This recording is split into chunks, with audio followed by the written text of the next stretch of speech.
Good evening. Thank you for joining us tonight, both here, also online. There's some guests also in the Zoom for the presentation of M+ Design Trust Research Fellow Emily Verla Bovino. My name is Iko Yokoyama, the lead curator for design architecture at M+. So this lecture will be in English. So if you want to listen in Cantonese, so there's a simultation SI device out there. So if you forgot to pick it up, so raise your hand, so then we can deliver it for you. And then for who's on the Zoom, also you can click the language to see here in Cantonese as well. So since the inception of the idea of the museum 2006, with the support of the thinkers and also the patrons, the museum finally opened the door in last November, as you know. And then earlier this month, just a few weeks ago, we have reached 1 million visitors. And even though it's our limited opening hours due to the COVID fifth wave and the border is still closed, but we believe this proves that M+ is a truly local and the international institution able to deliver the unique narrative of Asia from Hong Kong and beyond.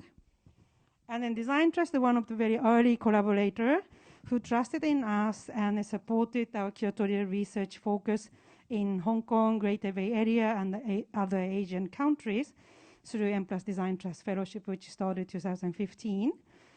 And also just a month ago, we have celebrated the very rich collaboration through Symposium Research on the Move at the Grand Stair, another venue here. And then we have reflected the fellows' past research and enduring the impact on their trajectories. So we are witnessing that the research is a fluid and evolving process. So curatorial research continues to be the core of the museum development, and the fellowship like this, it will continue to bring the diversity and the broadening the canon of the design and architecture histories in Asia especially. So I want to thank you to Marissa, the executive director and the co-founder of Design Trust, and their board members for the continuous support. But it's also the Design Trust staff, and then also my team, design architecture team, who's been kind of keep running this fellowship so many years, and then also these events happening. Thank you. And then so tonight, Sunny Cheng, so the curator of design. So very soon he will introduce our speakers and then the guests and also the topic. But before that, I hand over to you, Marissa.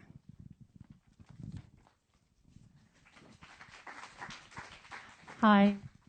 It's so great.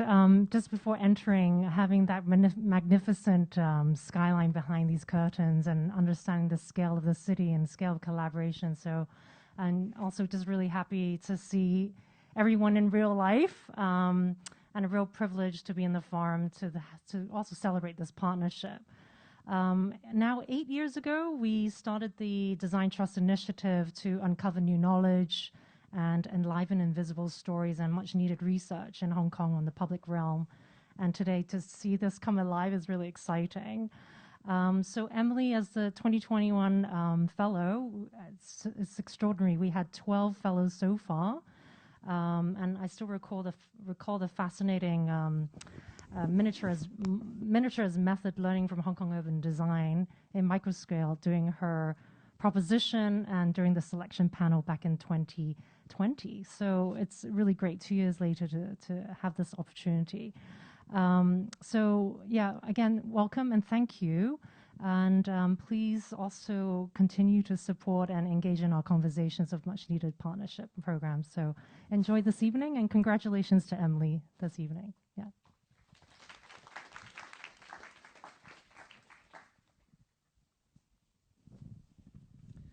Okay, welcome everyone. My name is Sunny Chung, a curator in architecture and design at M+. I'll be the moderator for tonight's event. Thank you everyone for attending. It's great, it's nearly a full room. So a couple of things to mention about tonight's event before we dive straight into it. The presentation will last around an hour until about 8:40, and after that I will be joined on stage by Michelle Chan and also Nadim Abbas. And we'll have a 30-minute discussion, so it's my hope that there'll be lots of questions there, so feel free for it to be very interactive. And for those of you at home as well, please type your questions into the chat box. So So just to recap, for those who don't already know, but Emily is one of our 2 selected fellows for the 2021 M+ Design Trust Research Fellowship. And she is an art historian, urbanist, writer, and artist based in Hong Kong. Oh, it is. Emily received her MA and PhD at University of California, San Diego, where she was also a grantee of the University of California Institute for Research in the Arts. As well as that, she was a former professor of art and architectural history at SCAD, Hong Kong, and where she founded and led the curatorial initiative Art Now at the former North Kowloon Magistracy, and was awarded the SCAD Presidential Fellowship for Research. She's also currently a postdoctoral fellow at City University. So without further ado, take it away. Thanks, Sunny.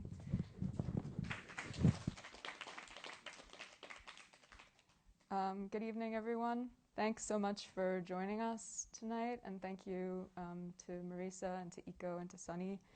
The talk that I'll give is written in the form of 7 miniatures. So there are 7 vignettes, 7 glimpses into the research I conducted on miniature in Hong Kong in 2021. As miniaturist Vivian Lee says, when you're looking at details in miniature, you can be surrounded by everything, but you can explore endlessly. So in this 1-hour talk, you'll feel surrounded by everything for an endless pursuit that we can begin discussing with Michelle and Nadim at the talk's conclusion. And then I hope that you'll take up on your own in future visits to the museum and bus rides through the city.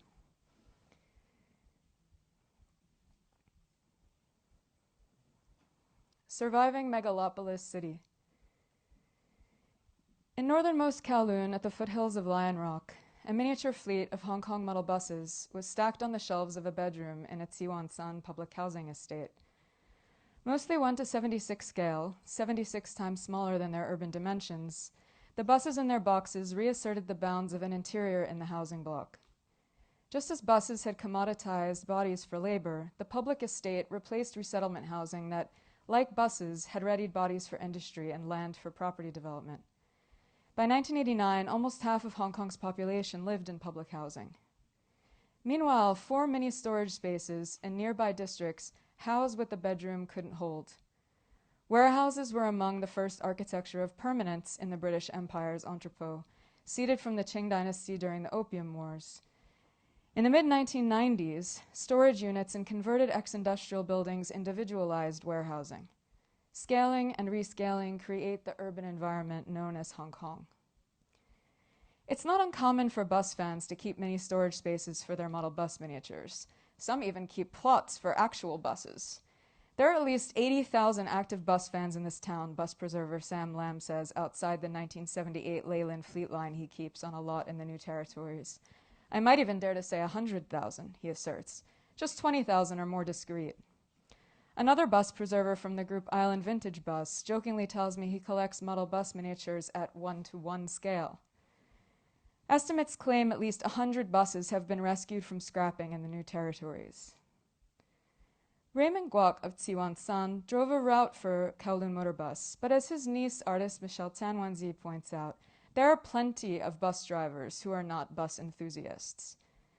The room and storage units that Michelle and her mother emptied after Raymond's passing indicate he, however, was always eager to see buses at any scale, even the fantastic dimensions of Galaxy Express 999, a Japanese sci-fi manga he stacked among cantopop lyrics he transcribed.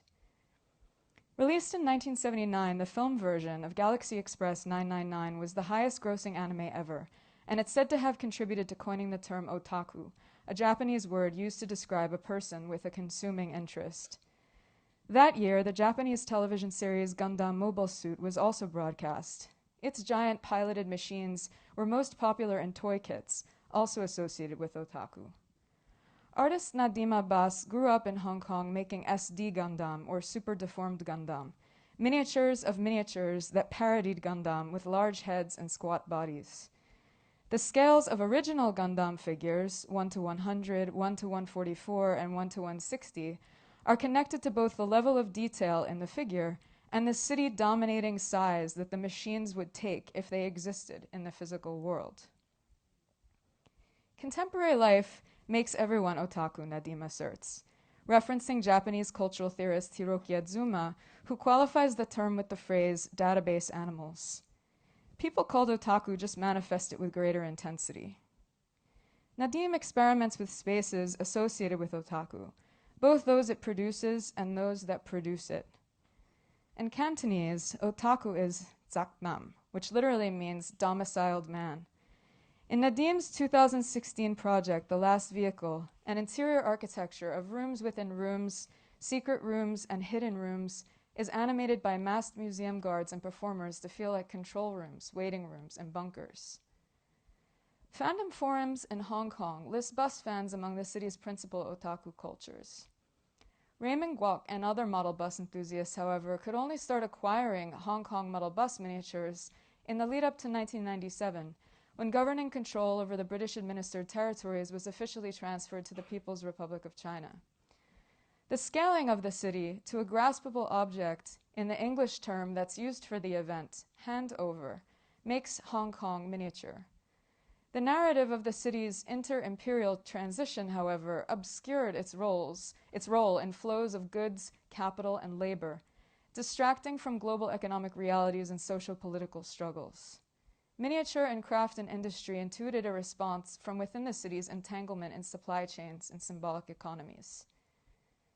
The Hong Kong model bus industry started amid financialization, with the shift from industrial to computational capitalism that triggered urban rescaling. The economy and the environment moved from manufacturing to miniaturization, from factories that facilitate capital accumulation to nanoflats for speculative investment. In 1993, when the first model bus miniature was released in Hong Kong, 2.8% of the population were internet users, and 28% still worked in manufacturing.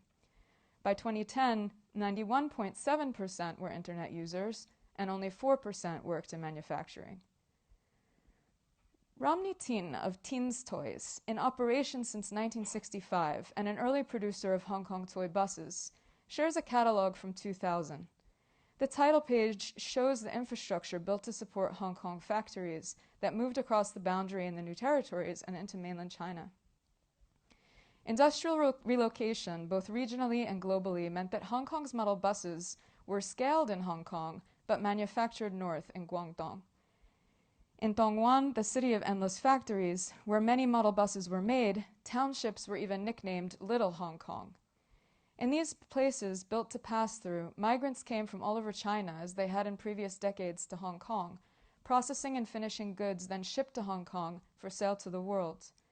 Once excluded from buying what it produced, Hong Kong began consuming images of its own scaling and scalability in miniatures of infrastructure, bodies, and streetscapes.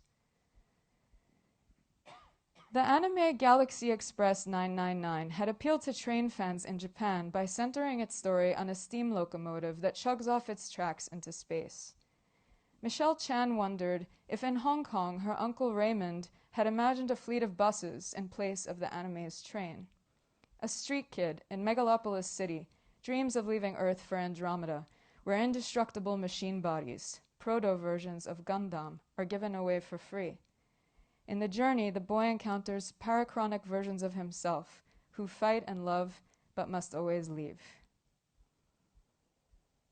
Crazy smiles. Model bus miniatures are vectors of information: fleets, routes, roads, districts, models, manufacturers, and so on. Bus fans create websites like Across, which tracks vehicle details for all bus operators, the memorial site for China Motor Bus, Fandom's Bus Encyclopedia, and with the contributions of some model bus collectible companies and other bus fans like Philip Chan, British enthusiast Graham White has shared information and images on Hong Kong model bus miniatures on a website he's been working on regularly since 1998. White sees a connection between his attraction to Hong Kong model bus miniatures and his fascination with learning how to circulate information online. Model bus miniatures are indeed interesting. Theorist Xian Nai writes that as an aesthetic category, the interesting indexes circulation. It's, quote, an aesthetic about difference in the form of information and the pathways of its movement and exchange, she writes. As the Q buses, or cute scale model buses, first designed by bus fan Joe Kwong of Jodis, show, they can also be cute and zany. Two other aesthetic categories that Nye identifies in late capitalism and its hyper-commodified conditions. Subordinate and unthreatening in a manner that discloses a contradictory spectrum of feelings between tenderness and aggression, they work hard to evoke the performance of affects and social relationships, playful but strained, that Nye describes. Many street scenes and indie art toys can also be mapped onto these three aesthetic categories in different ways. As miniatures, however, none of these objects are ever entirely available quite the way that Nye theorizes. They exist at a contradictory distance and proximity that can never be overcome, no matter how immersive or detached they might feel. Furthermore, Nye looks mostly at examples from the hegemonic positions of Japan, Europe, and the US. Hong Kong's ever-persistent inter-imperial position among geopolitical power regimes is absent. Cute, in Cantonese, is dakyi, but depending on context, dakyi can also mean interesting, as well as curious or strange. Nye writes that the interesting, the cute, and the zany are, quote, modern products of the history of Western capitalism, but that it's only in the 19th century that they become thinkable alongside one another as part of a single repertoire, useful for taking stock of transformations in the meaning and function of aesthetic experience in general. So theorizing miniature in Hong Kong shows that Hong Kong's global position was a critical player in this shift that deserves further exploration. Everybody has their own desire, Romney Tin comments about the market for miniature. I want to please the market, but who's paying for this, he asks, referring to the incessant scaling to smallness. I have to feed my workers. In 2020, headlines reported that the founder of Hong Kong toy brand Tiny was appointed vice chairman of the Hong Kong Brand Toy Association. Steve Ng introduced 1:110, a uniquely Hong Kong scale to die-cast model bus collectibles, whose standard has always been the 1:76 of British Railway collectibles. In the process of starting Tiny, Ng experimented with both 3D microprinting in metal and 3D scanning people. We do people, vehicles, scenery, he says in conversation at his office in Kwun Tong. He points to a prototype for a miniature iteration of the Yamate car park, iconic for the flyover that carried traffic through it, but targeted for demolition and redevelopment. Ng scanned himself, his father, and his mother for food cart and kiosk vendors, and has a library of over 850 scans of what he calls Hong Kong people. The other appointee announced was Howard Chan, founder of Hot Toys, the high-end company that makes hyper-real action figures based on blockbuster film culture and characters.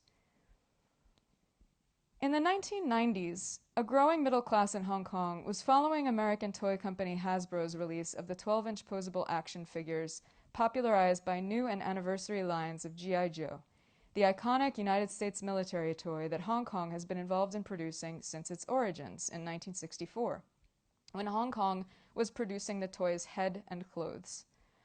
Along with its processing of zinc in precision molds and die casting parts for appliances, plastic and textile were central to Hong Kong's economy and livelihoods. After the onset of the Korean War in 1950, the U.S. imposed a trade embargo on China for its support of North Korea. Hong Kong, retaken by the British after the Japanese occupation of World War II, industrialized in response. The shift in strategy from entrepot to industrial hub also capitalized on the influx of migrants from mainland China into Hong Kong after 1949. The zinc die-cast and plastic injection industries drew Hong Kong into global supply chains under reconfiguration by the U.S. In fact, Hong Kong surpassed Japan in toy production in 1972.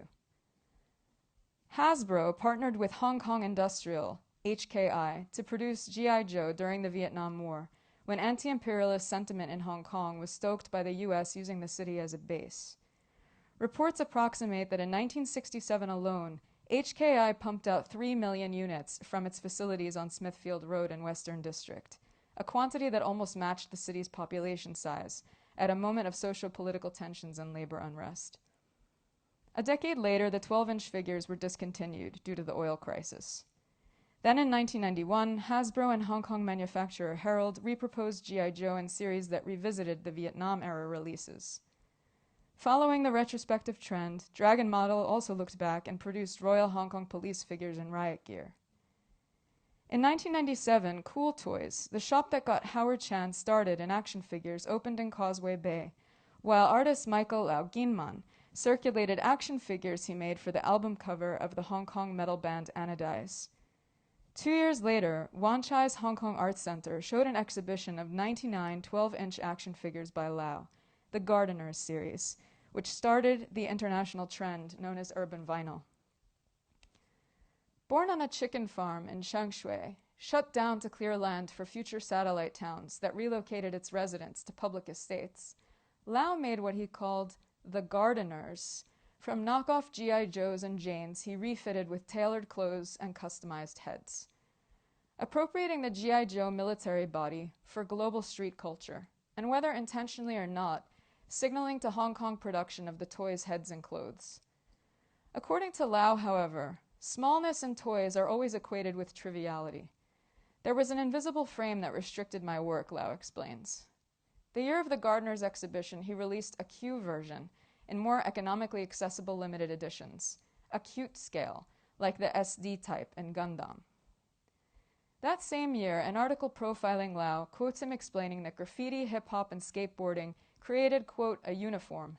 People in Hong Kong and Tokyo and Britain and the States all look the same. The term Nylon Kong, a contraction of New York, London, and Hong Kong, was the name given to the single continuous worldwide city that architect Rem Koolhaas called generic city. Literary scholar Leo Le Aufan insisted Hong Kong was not just a generic city, but a model generic city that used assimilation by disappearance as a survival tactic.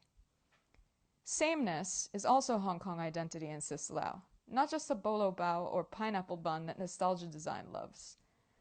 After Lau made his Gardeners, figures that reenact the rescaling of financialization on the images of plastic bodies of U.S. empire produced by Hong Kong factories, designers like Brothers Free released construction workers and bank robbers, while Wendy and Kevin Mack of Yidaluk made a tatantang waiter, a scaffolder, and a hauler on his gas tank delivery bike, all of which were consumed as local Hong Kong types, rather than as subjectivities that are just as connected to global capital flows under the former industrial economy as Lau's street kids, only not commenting on production as Lau's figures did, because not made by appropriation, modifying already existing figures. The most recent iteration of Lau's Gardeners series is a non-fungible token, NFT, for a play-to-earn NFT game called Blanco's Block Party, which encourages players to trade NFTs in cryptocurrency. Lau made iterations of 3 of his characters from the series into Blancos, which can be used to both navigate the game's open world of user-created mini-games within the game, and sold on the secondary market by players who customize them. Lau tokenized soft vinyl Q versions of 3 Gardeners for the game, miniaturizing his miniature of a miniature. The tokenization of everything is computational miniaturization, scaling between physical and digital worlds. The 3 characters Lau tokenized are literal blockheads with boxes for heads that play on the idiom of the square peg in a round hole, as if to signal that rescaling is never smooth for the bodies that experience it. Lau wrote a poem for the 3rd exhibition of the Gardener series under his art name Crazy Smiles. Crazy children kill poison insects since poison harms. Crazy children set buildings on fire since the buildings they see are cold. Crazy children all believe in love and magic since love and magic sometimes create smiles. Smiling poison insects living in buildings on fire. Miniature materialities. Soft vinyl toys are made by rotocasting. The plastic poured into metal molds undergoes the spin of a centrifuge, chemical dips, and a final pull with forceps that at a precise temperature birth plastic humanoid forms with a pop. Both metal precision molds and model bus miniatures are extensions of a long history of zinc mining and processing in China. Die casting evolved from type casting and the print industry. For 140 years, the U.S. accounted for 1/4 of world consumption of zinc before China became the leading producer and consumer in 1990. Large-scale zinc smelting, however, first originated under the Ming Dynasty, when zinc was used to make coins for exchange among a regional population, then for the brass coins that integrated China into the global economy. Injected into a mold created from a prototype originally made in wood, then in resin, zinc alloy takes the form of its casting and is sprayed and stamped with paint to produce a model bus. Plastic interiors and wheels on axles are snapped into the metal body. Many street scenes are made with all kinds of materials, even packaging for candies and Gundam kit paints and parts. Resin-like clays made of cereal flour, however, are dominant, especially in shop miniatures crafted at 1:12 scale. The most popular of these clays are produced by groups connected to Japan's largest manufacturer of wheat flour, which started making them in the 1970s, when industrial relocation created the hobby industry. In a workshop on Lama Island, miniaturist Tam Choyang demonstrates that fine motions between fingers and thumbs and attention to the varied surfaces of the palm are the key to mastering manipulation of these clays. For miniaturist Mei Siguan, one of the most important skills in making mini scenes is knowing how to stock and improvise. The liquid plastic from blow bubbles can be peanut candy, dabs of nail polish on cloth can be embroidery, a ping pong ball and a large bead can be the base of an herbal tea receptacle. Macy is one of a group of hobbyists and professionals who over the past decade have been variously mobilized for how-to books and exhibitions by publisher Carmen Poon of Joyful Books.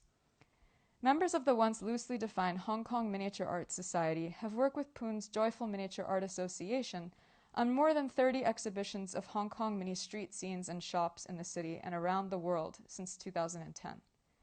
These shows have brought Hong Kong mini street scenes and shops to districts around the city, from Kwun Tong to Central, to cities around the mainland, from Chengdu to Beijing, to regional cities like Taipei, Singapore, Osaka, and Tokyo, and to Sydney and Australia and LA across the Pacific. Co-organizers include property developers like China Chem and Swire, quasi-governmental entities like the Urban Renewal Authority, and various economic and trade offices. When asked about the contradiction inherent in developers bringing attention to the histories and socialities that they're displacing in the process of rescaling the urban environment in the staging of exhibitions of many street scenes and shops, Poon explains, "It's good to look at but not to live in. But at the same time, they, the developers and the government, want to show the public that they're concerned about their feelings. Miniature, in other words, is doing emotional work, and Poon contends, quote, exemplifies Hong Kong people's flexibility. If adaptability is flexibility, however, scaling and scalability are plastic, a movement between imploding and exploding that miniature quietly indexes and scrutinizes in its details. Tak yi, cute, zany, interesting."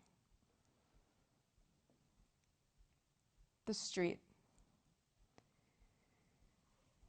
There are no human figures in miniaturist Lei Loyao's The Street, which she calls the street that wanders to the end of the world because it has traveled to so many different cities. In the streetscape of hawker stalls known as Paidong Gai, Loyao follows what she calls a general principle of miniature. The absence of human figures provides space for the imagination. From 2002 to 2007, Loyao ran a shop called Loy's Mini Treasures on the upper floors of the Prudential Center Mall in Jordan. The shop sold miniature toys, dollhouse items, materials for miniatures, and Loyao's own handcrafted scenes. Meeting Carmen Poon transformed Loyao into the godmother of miniature art. For Loyao, however, the true Qi Zhou, or ancestor of Hong Kong miniature, is a woman who taught her at a shopping center between 1996 and 1998. At her workshop in the iconic Red A industrial building in Sampokong, another miniaturist, Maggie Chen, who co-founded the professional miniature studio Toma with construction modeler Tony Lai, recounts learning miniature through the 1:1 scale Min Fan Fa craft that became a popular hobby in Hong Kong with the availability of flour-based resin-like clays. Maggie recounts being around 12 or 13 years old when she first encountered the practice at Sha Tin Town Hall, the former seat of the Regional Council, a municipal entity that was disbanded in 1999 with political rescaling and centralization of power in the city. Her tutor taught her to make fruits and flowers, but after she made 10 or so, her mother asked her to stop. It was expensive and there was no space to store them. But when her father passed away, she found her old supplies among personal items at the family home. Curious how the practice had evolved, she learned that miniature food at micro scale was popular. Her first experiments were memories of food her father took her to taste around the city. For Toma, miniature is documentation. Research can take up to 2/3 of the time spent on a commission. In their shop scenes for the Kewa bakery shop and factory on Shanghai Street and Peiho Street in Kowloon, it took them 2 days to finalize plans they drew from the demolished shop, referring to black and white photographs and the owner's childhood memories. Li Loyao's shops at 1 to 12 scale are the far less grand vendor stalls that make do with the basics, focusing not on food but shoes, flowers, domestic goods, and wares, mostly based on observations and conversations. When people ask miniature Mei Si Kwan for the scale of her scenes, she tells them Q-ban, or cute scale, shorter, chubbier, rounded. Whether you're interested or not, if you see something small, you'll go and look at it, Vivian Lee explains. The difference in scale between the scene presented in a miniature and that at which a similar scene is usually encountered stimulates attention. When it's small, you can be surrounded by everything, but you can explore endlessly, she asserts. The experience goes to your memories, to your senses, and you'll be able to see it, she says. Miniaturist Louise Chan, born in Scotland to a Hakka family from the New Territories, made her scene of Loge Shoes, a fictional shop from the film Echoes of the Rainbow, 2010, by watching sequences from a DVD of the film 300 times, she approximates. The film set was its own miniature of sorts, at 1:1 scale, she explains, built up and demolished, but credited with helping to preserve Winglei Street in Sheungwan. It was allegedly based on recently deceased director Alex Law Kai-yu's childhood memories of a similar shop. Louise accidentally came across source material in a magazine that helped her to replicate a Red A plastic chandelier, manufactured to look like cut glass, which she felt helped the interior communicate the family's aspirations for a less precarious life. Other details are personal. Tiny film stills slipped under an acrylic shield on a miniature desk are based on memories of her grandmother using the same method to keep family in view. For Louise, as for Vivian, miniature captures a feeling at a moment in time caused by spatial dynamics, so details are critical. Miniaturist Chan Hongfei runs a company that makes model bus miniatures, so he crafts his scenes as settings for the buses he made by hand before he started manufacturing the collectibles. Figures are important in his work. He purchases them from a company in Germany, but the posture and the clothing are all wrong, he says, so he modifies them. His workshop is decorated functionally with bus seats and handrails, repurposes office chairs and curtain rods. For him, miniatures start with a concept. Sorry about that. Miniatures start with a concept, koinim, around which information is gathered. The concept is also related to the exercise he calls taking back memory. Miniaturist Antai, who runs an initiative called Mini Movement, makes this exercise into a therapy around reminiscence, which he conducts in collaboration with schools and elderly homes through miniatures that he makes. Chan Hongfei's Memories of a Resettlement Estate is based on what he remembers of growing up in resettlement housing. People were moved from the mostly wooden houses where they lived to concrete slab housing designed for temporary accommodation. Many, however, lived in that condition for 20 years or longer. When they finally got into public housing, there was no more fighting over toilets or hoses, but people missed life that Chan Hongfei calls in public. Everyone has a larger space to themselves, a greater sense of identity, but there is gain and loss, he says. Showing Memories of a Resettlement Estate at Olympian City, a Sino-Land shopping and residential complex developed between 1998 and 2011 in West Kowloon, certainly emphasized the impact of this urban rescaling over only a few decades. In the early days, Li Loya explains, people just called the scenes that she and fellow miniaturists made mai nei, a Cantonese loan term from the English word mini that focuses on reduction, smallness, and familiarity. Comprising the character for confusion, enchantment, or enthusiasm, mai, and the pronoun you, nei, the term, if intentionally misread by taking each character for its literal meaning, could suggest that the possession enacted through mimicry in miniature is a potentially generative delirium, one that confronts the notions of interiority associated with middle-class life in a service economy with the affectability and exteriority of what Chan Hongfei calls life in the open, in the industrializing urban environment of previous decades. There are contradictory feelings about this life, lived in exposure and exploitation after dispossession, the traces of which are disappearing in the urban environment. According to Loyao, there was less of a concept of ratio accuracy or measurability in Mai Nei than in what is now known as Mei Suk or Mei Ying, literally mini-shrink or more formally miniature. She associates these developments with computer-aided design and 3D printing, and for her, they make the practice of scaling primarily about calculation and exactitude, rather than the approximations of memory and imagination involved in handicraft. Mei Siguan, who retired from working in commercial law, recounts that she always wanted to be an architect, but distinguishes between miniature and architectural models. Miniature is less about control than about creating a dream environment, she insists. In fact, if she were an architect, she'd make miniatures as her models, she laughs. Joyful Miniature chairwoman Carmen Poon points out that Hong Kong miniature is always of everyday life, tipde or down to earth, as Li Loyao puts it, small feelings, small sceneries. For Loyao, being detailed is different from being meticulous. Yatsi bakko are making something for the sake of exquisiteness. Miniaturists Tim Ho and Ian Choi connect the attention to detail to sensitivities developed through the piecework that many families brought home to supplement their incomes. Ho grew up in Wangdaisin, where Tsiwan-san is located, and as a boy assembled plastic flowers and export toys for factories. He made cowboys and soldiers that he couldn't buy, not just because his parents couldn't afford them, but because they weren't available for purchase in Hong Kong.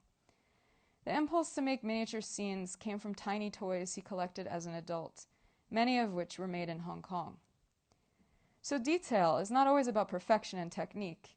Most miniaturists insist there's desire and passion in detail, otherwise they wouldn't become so absorbed in their creations as to pass sleepless nights at their work tables even when not under commission.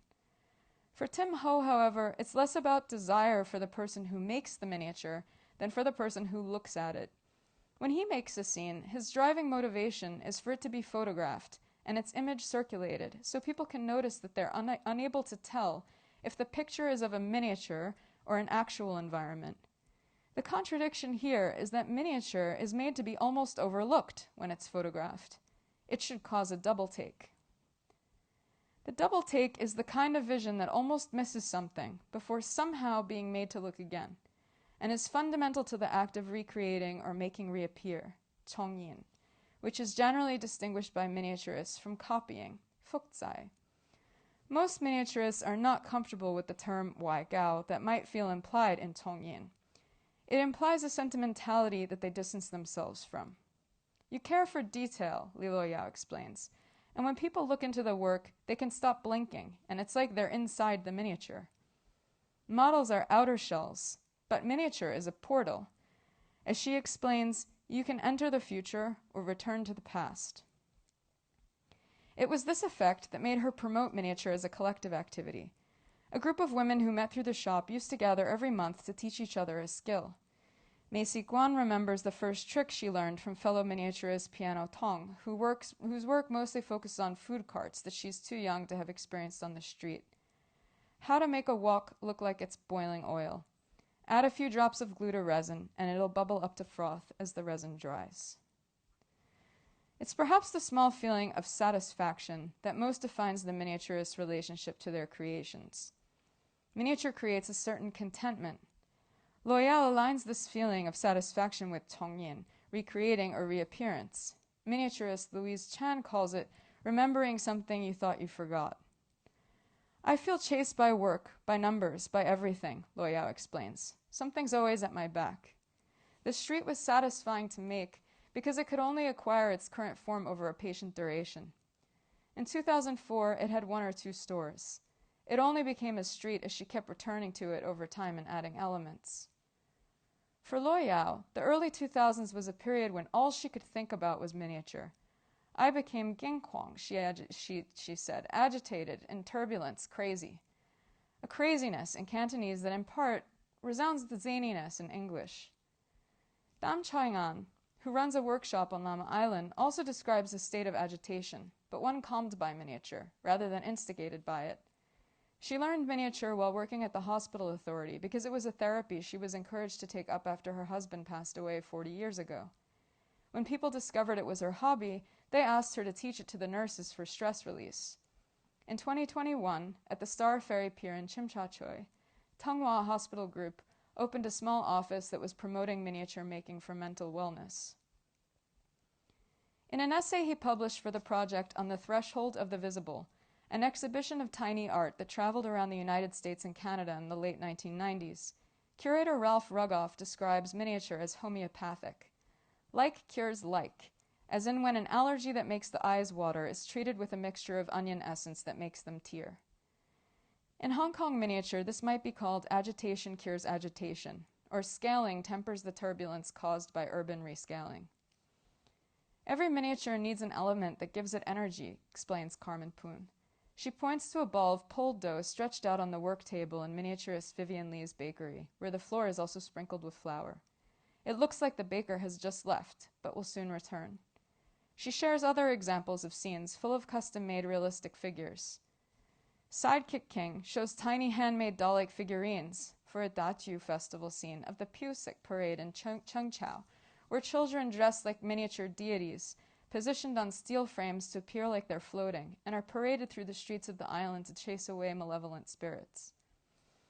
Whether with or without figures, Loyal theorizes that miniature must foster Yanxing Mei, the sense of human touch, Mo Yingling Git, the invisible connection that forms among people in a space or place, and that makes objects expressions of Soyut Sailai, the initiation into a shared sensitivity for the way time passes. The first model bus. Model bus miniatures rarely have passengers.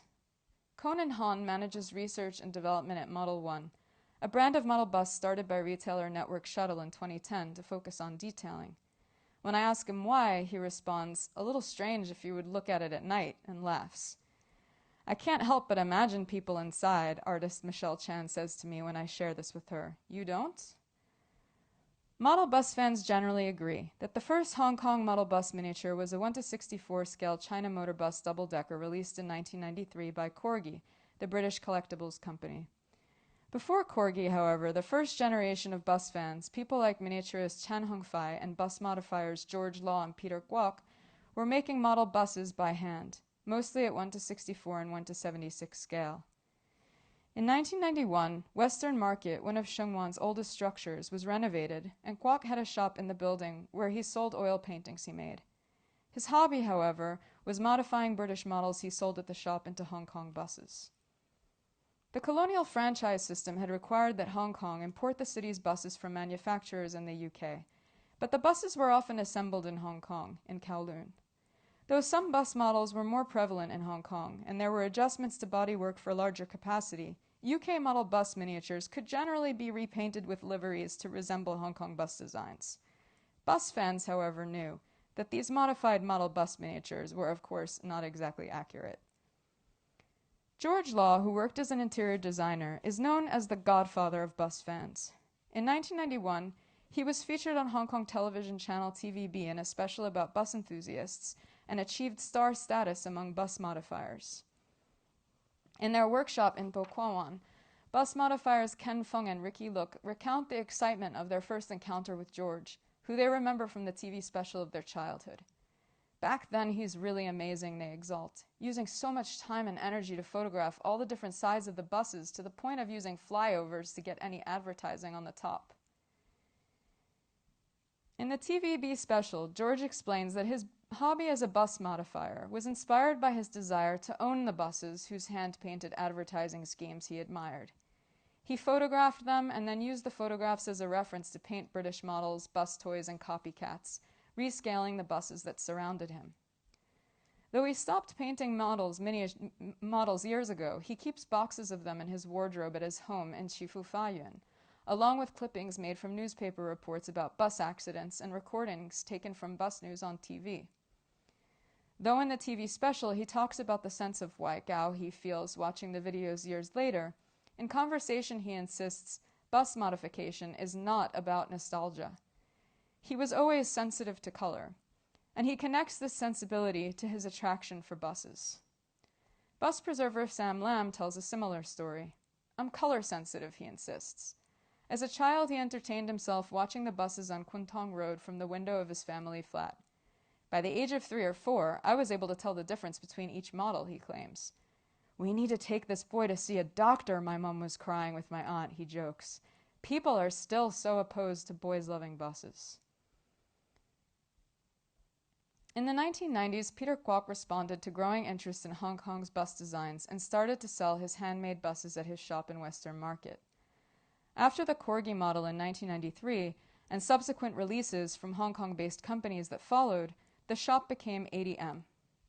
Kwok was also working at Kowloon Motor Bus as a terminus supervisor at the time, so he named the shop after the route he took to work from Pho Tan in the New Territories where he lived.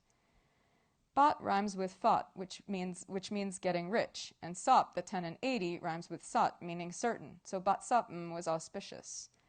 Corgi agreed it would help Kwok manufacture some of his handmade buses, and in return, he would consult them on model bus design. By 1999, 80M was manufacturing its own buses. Since those years, the general feeling of being on a bus has changed from what Kwok calls big basi, squeezed on a bus, to tan basi, vacation on a bus.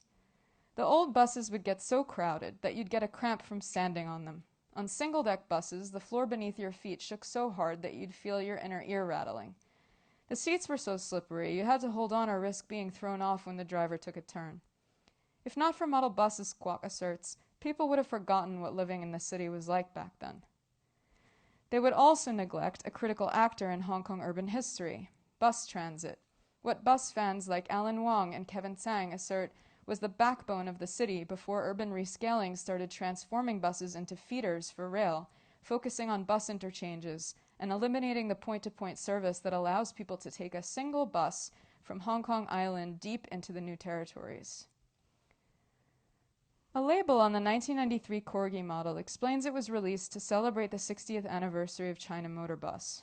But as the magazine Bus Focus contends, bus fans know that 1933 is not the 60th year of operation of China Motor Bus, but the 60th year of its participation in the colonial franchise of monopoly areas granted to China Motor Bus in Hong Kong Island and Kowloon Motor Bus in Kowloon in the New Territories.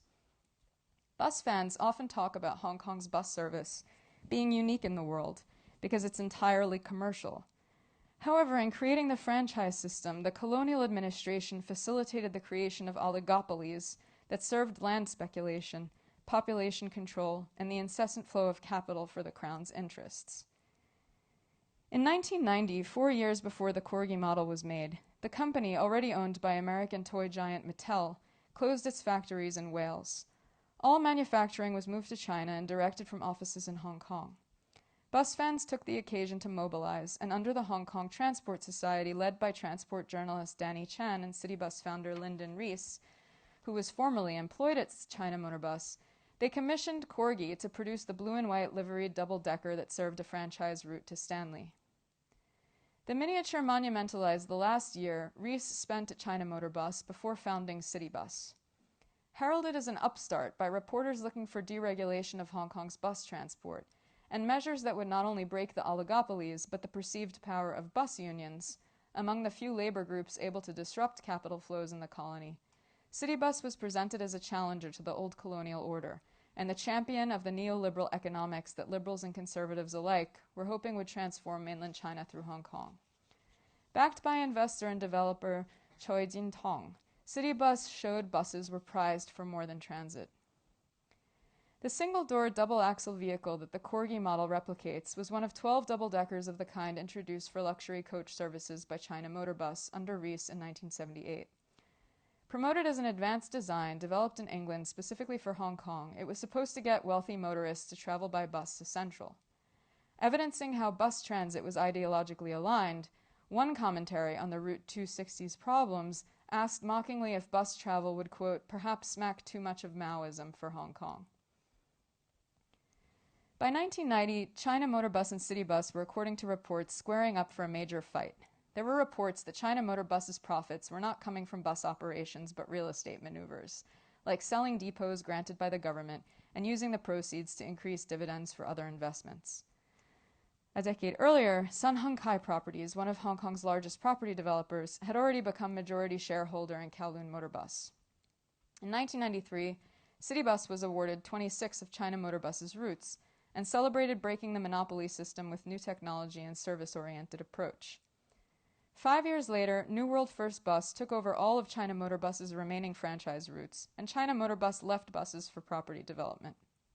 Chow Tai Fook Enterprises, the parent company of New World Services Holdings, acquired City Bus in 2003.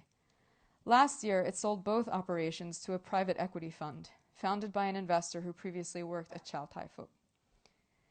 Between 1994 and 2007, there were at least 12 model bus companies making new releases of Hong Kong model bus miniatures on a regular basis. Hong Kong's skyline was also being dramatically rescaled, in part with help from the capital assets that bus transport contributed to investments in property development and the value that bus transit added to land over time. Sun Hung Kai Properties developed the 2 tallest skyscrapers in Hong Kong, and 2 of New World Development's buildings now dominate Tsim Sha Tsui. Hong Kong bus companies not only contributed to impacting the city's scale vertically, but laterally. Kowloon Motor Bus entered joint ventures on mainland China in Dalian in 1997 and Tianjin in 1999. Buses that were withdrawn from service in Hong Kong were shipped to Shenzhen, Guangzhou, Sichuan, and Xiamen. And according to Sam Lam, officials from the state of Nevada in the southwestern U.S. traveled to Hong Kong to consult Kowloon Motor Bus about their use of the Alexander Dennis Enviro 500 before planning the Deuce bus for the Vegas Strip, whose liveries are even the same champagne color as some historic Hong Kong buses. Las Vegas, which miniaturizes everything, from Venice to the Giza Sphinx for its casino resorts, is fundamentally running a copycat of a Hong Kong bus. Bus companies have taken their monopolies into the intellectual property realm, extending them into collective memory. Model bus companies must be licensed to create their miniature collectibles, and even small artisanal productions like Snail Product, a one-man operation in Fanling by a young bus fan who makes unique remote-controlled buses at 1:13 scale that hiss when they back up and release smoke made to look like exhaust, must take care not to invite the ire of the bus companies over intellectual property rights with these micro feats of mechanical and electrical engineering. In his 1997 book Foolish Things, designer Henry Steiner, who used objects he collected to stage photographs for advertising campaigns, profiled parts of his collection to commemorate his 36 years in Hong Kong. A plastic toy of a yellow and green 16-seat minibus was among the collection, but he celebrated it not for the toy, but for it being a representation of this bus, which he describes as a hybrid, which plies a set route but can be hailed like a cab. In 1967, the small operators who started running these buses gained ground on monopolies during an intense period of social and political unrest in the city. Anger about fare hikes that the government approved for Star Ferry and Kowloon Motor Bus during an economic downturn inspired broader complaints about the conditions for labor in the city. Demands were made for basic social services that Steiner unfortunately dismisses by offhandedly calling strikers and protesters, quote, cultural revolutionary zealots. Kowloon Motor Bus fired 2/3 of its workforce, and China Motor Bus dismissed around half of its employees for participating in strikes. Amid suspensions of bus service, the so-called light buses started to provide the transit service Steiner describes in Foolish Things. And though they were breaking the monopoly system, the government legalized them for its own benefit. This mirrored the general political situation. In the early 1940s, electoral reform was proposed to enfranchise broader swaths of Hong Kong's population out of fear of potential unrest. But by the 1960s, it was clear that such reforms wouldn't take place. For bus modifier Quentin Cheng, buses are a part of civic life. The Public Transport Research Team is a group of fellow bus fans he worked with to consult district councils and bus companies on transit policy. The 268X is a route that the group proposed to Kowloon Motorbus during the bus route rationalization that took place between 2013 and 2015. Among the toy buses and copycats that Quentin has puttied, painted, and decaled are modified buses he's created with government advertising. Register in your functional constituency, urges one for a 1994 electoral reform. Striving for the best, urges another by the regional council. In a city where civic spaces were always being reconfigured without public input, buses took on the character of public space for many bus fans. Falling something. The operating instructions of falling something are written as sequences of symbols and letters that repeat like a genetic sequence gone berserk. In two captions of the comic printed like a foldable user's guide, the babble collects in a cloud around an asteroid soaring out of orbit from the moon. In its intergalactic travel, the terrestrial chatter carves the celestial rock into a human-headed ellipsoid with elephantine feet. The resulting figure, hewn by the asteroid's encounter with the Earth's atmosphere, shifts scales in different environments.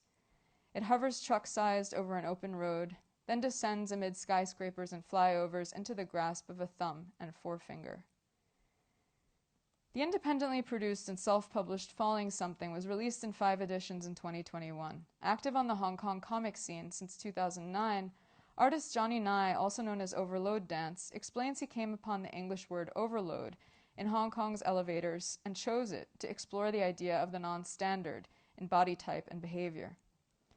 Overload Dance connects narrow spaces to narrow thinking. In his day job advertising for beauty companies in Hong Kong, there's no time or space for reflection. His toy making is talismanic. It protects him. The 5 plastic toys of Falling Something are all the same combination of head and feet with an asteroid body, but in different colors. The colors indicate scalar circumstances. For example, while the black toy recounts the character's origins in space, the clear toy shows its fall to Earth where it becomes an ice cube in a drink shared by friends who discuss the spread of a deadly virus. Trans-scalar visions abound in Overload Dance's work, which follows various instantiations of the Overload character through situations that test its fleshy frame. Over the years, dynamic transformation to the character in drawings led to the impulse to rotocast it in soft vinyl. The desire for 3 dimensions, generated by working in 2 dimensions, is also described as motivating the decision to start making toys by Overload Dance's friends Lee Toy and Don't Cry in the Morning. Overload Dance credits the 2 Hong Kong-based duos for his experiments with soft vinyl. He and other indie toy makers like Kenneth Tang of Blackseed, whose high-speed rail monster is jointed so it can be extended infinitely, generally repeat what Liwa of Lee Toy calls the 3 generations of soft vinyl. Japanese kaiju, or monsters from the 1960s,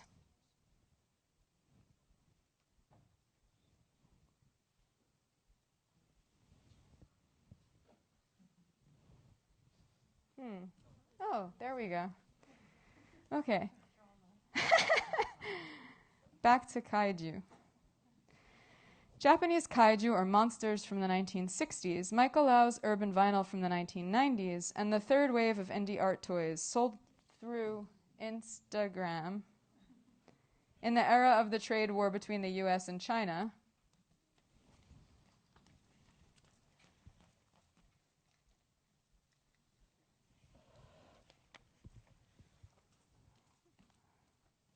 Okay, I'm sorry, but I will say that again because it keeps getting interrupted. So, the indie toy makers generally repeat what Liwa of Lee Toy calls the 3 generations of soft vinyl. Japanese kaiju, or monsters from the 1960s. Oh, mamma mia. They don't agree. It's not true. There are not 3 generations. What are you talking about?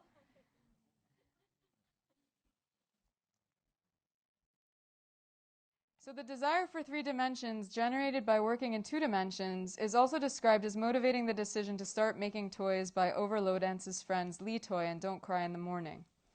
Overload Dance credits the 2 Hong Kong-based duos for his experiments with soft vinyl. He and other indie toy makers like Kenneth Tang of Blackseed, whose high-speed rail monster is jointed so it can be extended infinitely, generally repeat what Liwa of Lee Toy calls the 3 generations of soft vinyl. Japanese kaiju, or monsters from the 1960s, Michael Lau's urban vinyl from the 1990s, and the third wave of indie art toys sold through Instagram in the era of the trade war between the US and China, which Liwa claims made indie toy production easier. The era of the trade war is also the era of Pop Mart, the multi-billion-dollar Chinese toy company that partnered with Hong Kong's Kenny Wong, formerly of Brothers Free, to make the popular pouting Molly that created a frenzy for blind boxes. Indie art toy makers collect toys in different ways. Lego and Liwa of Litoy explain that they met through collecting, and it's part of their working process. The forms they make come from experiments inspired by the toys they arrange around them. For example, their first toy, Earthly, released in 2016, came from the desire to push the form for the Incredible Hulk, first produced by American company Mego in Hong Kong in the 1970s, beyond the instantiation it had settled into. The result is an exploration of racial form, queerness, and the contradictions in the damage plastic toys do to the environment. After seeing the plush dolls that Overload Dance made, both Litoy and Don't Cry in the Morning invited him to produce one-offs for exhibitions of their newest toys. In one-offs, an artist shares an unpainted base toy with selected collaborators and asks them to modify it. If sold, the two artists share the profits with the hosting gallery. Some artists, like Overload Dance, prefer that their one-offs are not sold, but collected by other toy friends. Expanding and contracting, imploding and exploding, the humanoid blobs and indie art toys are expressions of bodies under pressure. Overload Dance gets more specific. His work seeks to express the frustrations of Hong Kong's Kaifeng, the low-income residents that the city forgets, those most impacted and least protected during urban rescaling. Joyful Miniature Art Association's Love at Kwun Tong, the largest exhibition of mini city scenes and shops ever held in Hong Kong when it opened in 2021, purported to share similar sensitivities for the downtrodden and discarded, an appreciation for the urban environment created by minibuses, low-income consumption, and modernist architecture occupied by hawkers and non-licensed vendors. The street smarts being replaced by smart streets. The show's 35 miniatures were the most ever shown in Hong Kong before an exhibition this year at the recently conserved modernist heritage site Central Market, staged to celebrate the 25th anniversary of the handover on July 1st. The exhibition the previous year in Kwun Tong was staged in the atrium of Sino Group's new shopping mall under the URA, YM2, where miniatures were displayed to a backdrop of the old commercial center Yumon Square in demolition by the Urban Renewal Authority. A preview of the show was organized for photographers and photography enthusiasts. The protective glass shields around the miniatures were removed for the occasion. When the photographers arrived, most brought digital cameras with long and weighty lenses. The imposing instruments engineered to capture the tiniest detail in the sharpest image are the mark of the macro photographer. When miniatures are photographed with macro lenses, they are further miniaturized. While it's true that, as miniaturists say, people gather around miniatures and talk, most people engage with miniatures by taking pictures, miniaturizing the miniature again, by making it scalable to circulate online, testing if vision can differentiate between the reality of rescaling around them and the incessant rescaling of objects in front of them. Conclusion. Trans-scalar visions. Miniatures are made for photographing, but artist Michelle Tan has been less interested in miniature as a subject to photograph than as an instrument of vision. Her uncle Raymond Kwok's model buses became a way for her to see the city around her for the first time, not just once, but repeatedly. From infrastructural scale to urban scale, object scale to interpersonal scale, the bus became a set of constraints, a sensibility through which to experiment with various ways of diffracting vision through the city. Slowly, another set of materials started to attach themselves to her uncle's objects. Lists of processes she tested, photographs she took, objects she found. Using the materials as what she calls a tool to process the information that her uncle left behind, she made collages inspired by Galaxy Express 999, images of what she imagines her uncle's afterlife might be. In a 3-hour Baisan ritual at night in a rural area near Tsiwansan Estate, she and her mother burned the collages so Raymond could see them. Before the burning, the project operated at scale connected to Raymond's body. After the burning, it detaches and is less about the personal connection than the trans-scalar vision that miniature provokes. The scaling and scalability of miniature that produces smallness is misidentified with the size it generates and alienated from the technological developments that cause it and are caused by it. Artist Nadim Abbas started working on the theory of miniature he's now elaborating in doctoral research when he discovered that Sanrio, the company that created Hello Kitty, has been doing the manufacturing for autonomous robots operated by AI software developed at Osaka University in the early 2000s. Actroid, what Nadim calls a kind of otaku fantasy android. There must be some connection between Hello Kitty, the Japanese cute culture or kawaii that has gone global, and interest in artificial intelligence, he thought. His working title is From Bonsai to AI, though it could also be From Kawaii to AI. Focus on size also distracts from the relational processes and spatio-temporal dynamics that produce miniature. In 1993, cultural critic Ray Chow theorized that nostalgia, or wai gao, was still confused with lack or loss projected in space.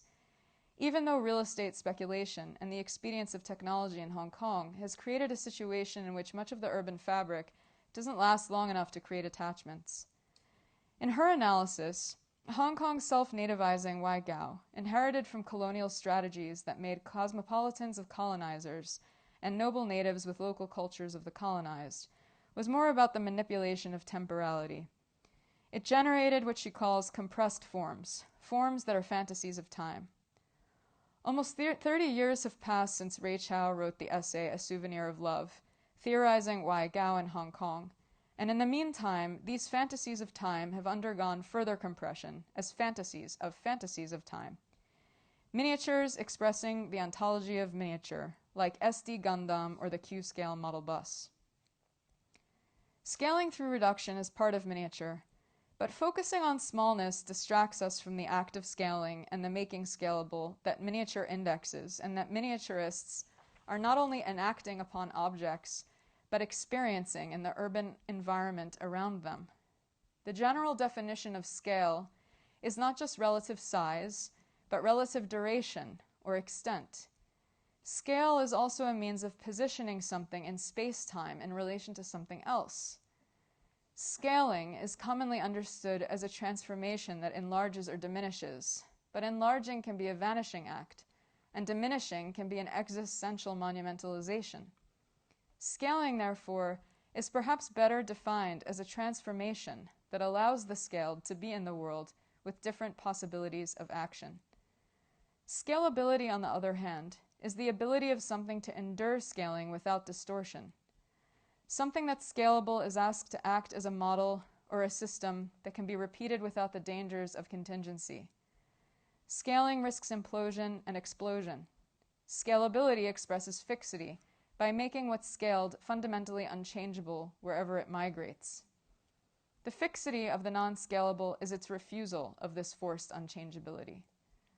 Though Hong Kong is stretching and contracting as part of a mesh of urban environments that are all undergoing the planetary rescaling of computational capitalism, it vacillates between these states at a different intensity. Miniature is the expression of inhabitants who intuit this. Miniature is a product of universal calculability, the condition in which everything is made measurable, so everything can be infinitely scaled, from the cosmic to the quantic, and translated across media for replication, mesmerizingly scalable.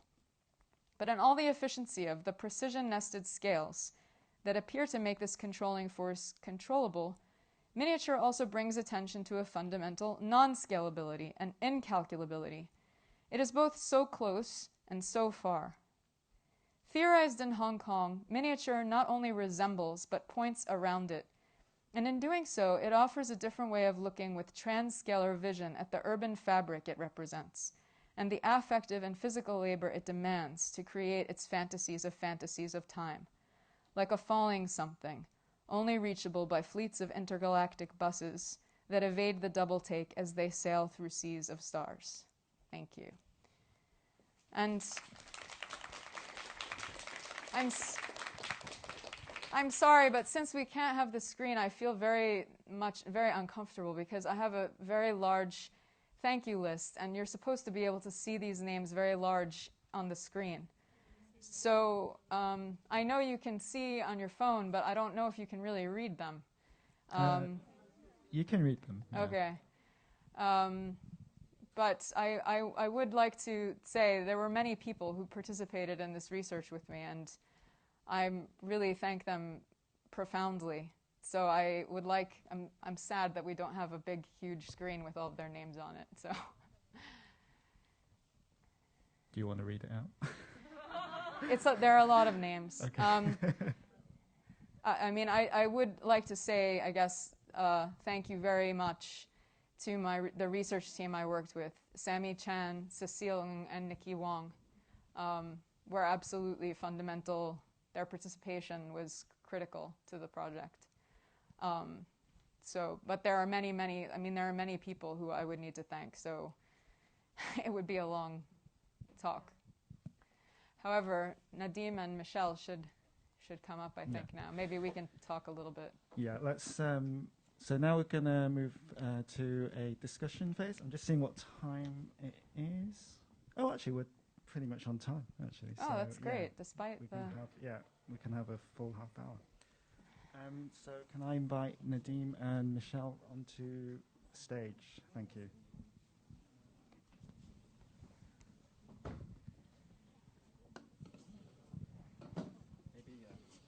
Shall I move? Okay.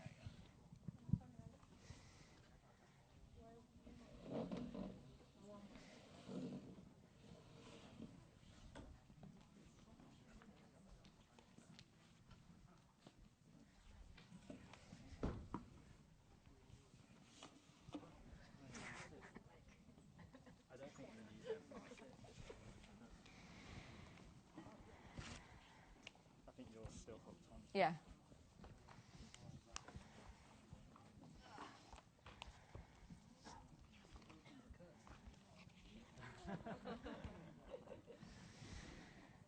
I guess I could do. Can we open the curtain? Can't open the curtain now. The curtain. The background. I was wondering if we could even maybe like open the curtain at first. Open the curtain? Yeah. Can we see if we can maybe open the curtain and get the screen up? Is that possible? I mean, it's yeah, such we're an not amazing. gonna It's actually use such the an screen amazing view. anymore, I so. feel like you should all get that. Whoa, it's happening! Great. So, yeah, thank you very much. There's so much. I'm actually pretty overwhelmed. I wrote so many notes down that. But perhaps we can start with a fairly easy question, which is, yeah, how did well, Michelle and Nadim, how did you come to actually start working with Emily, and actually, yeah, how did that relationship start? Yeah, it was a kind of a happy coincidence, I think. I mean, I started doing research at Baptist University, so I've been there for a couple of years now. And my research topic is actually miniatures. And my supervisor at the time was in touch with Emily, and he introduced us. So then we met up. It was a couple of years ago. Oh wow! I'm sorry. I'm just Now I feel let really that sink important. Ta-da.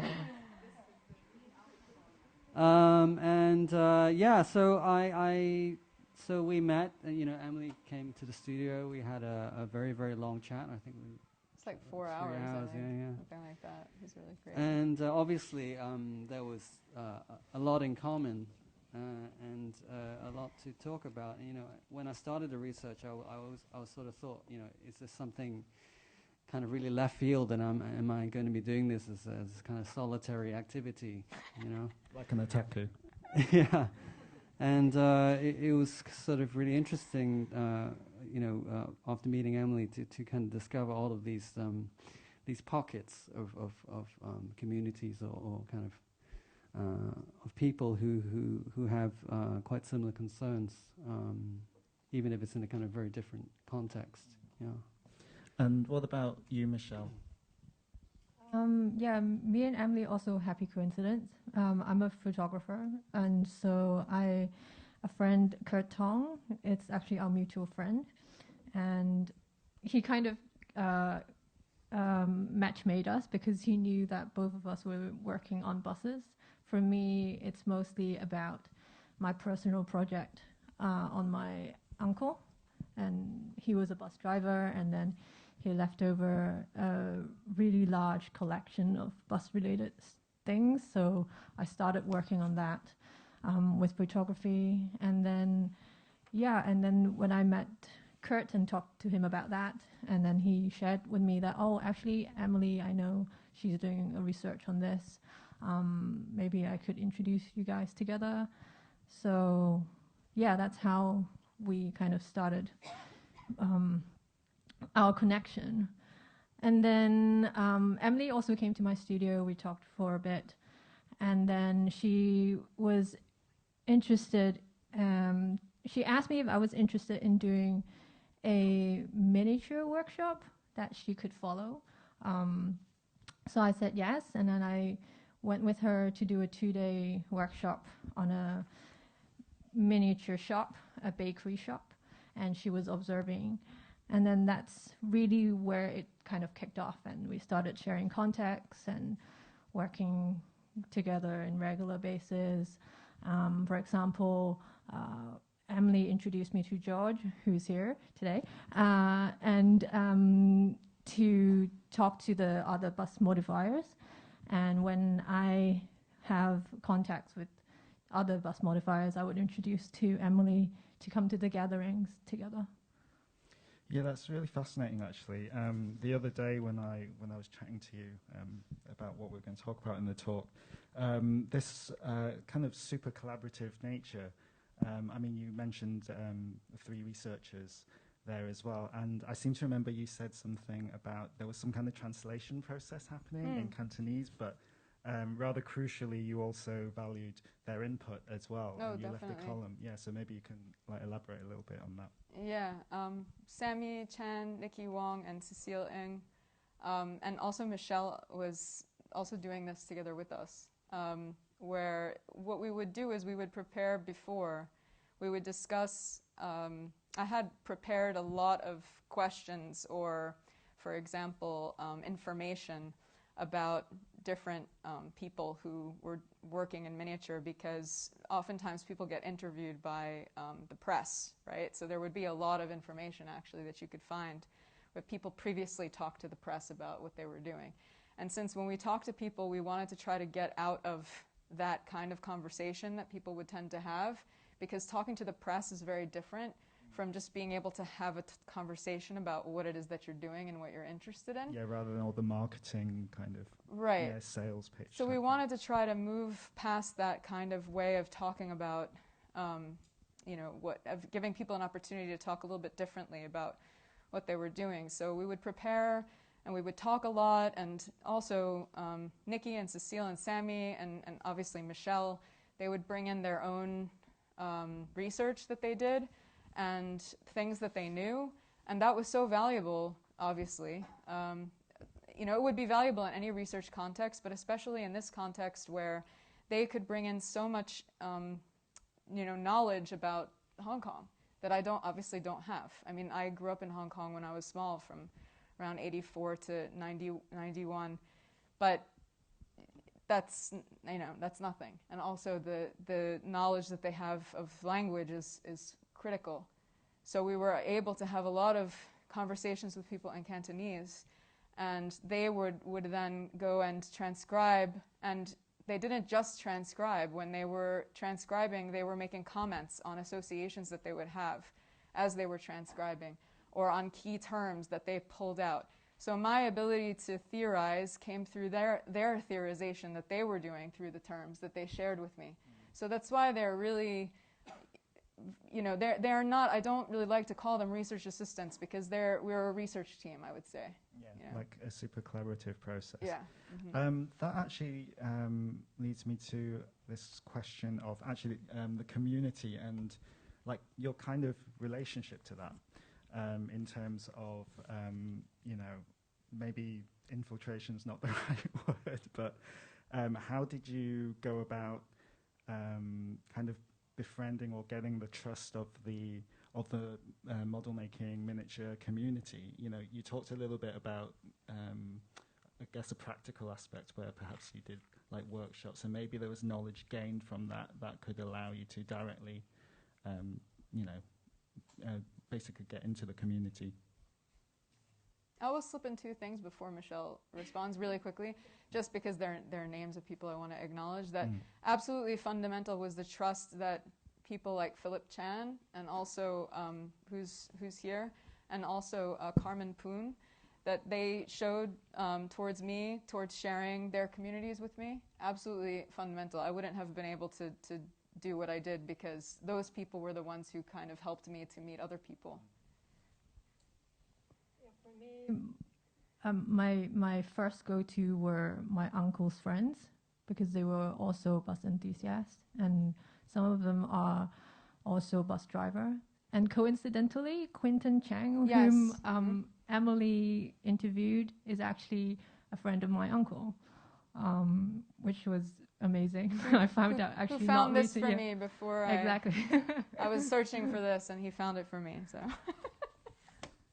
Yeah, and then the other resources that I had was because I was following Emily to these different interviews, especially with Peter Kwok, and then also George, who shared the communities with me, with Ken Fong and Ricky, and then also Stanley Young, who published a lot of bus-related books as well. So that's how kind of diverse and migrate to different kind of people in the communities, yeah.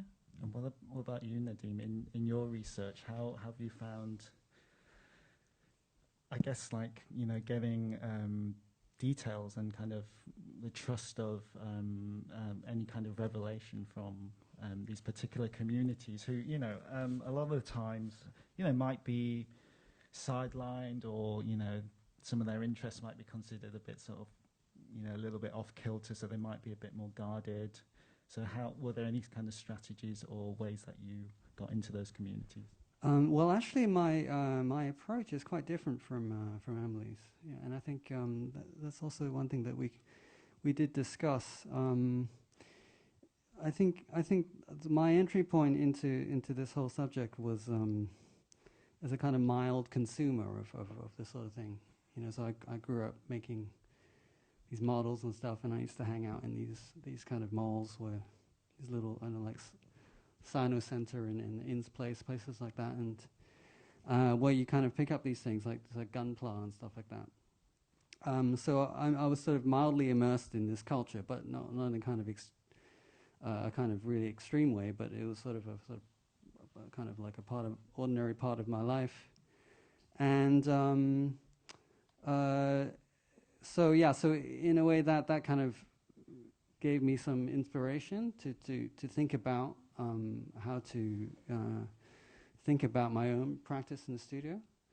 But in a way, I think I'm more like a kind of distant observer somehow, and kind of seeing Emily's research somehow I felt liberated me from the necessity of actually having to kind of to do all this like extremely rigorous and kind of connecting, with these communities.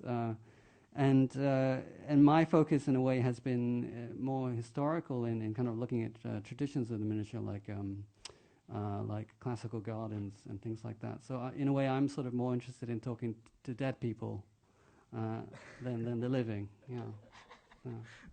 Because when we chatted about it before, there was this one thing that struck me was you always said you were keen to almost like be seen as working in parallel, with these makers and these collectors, not from this slightly elevated or lofty position of, Sure.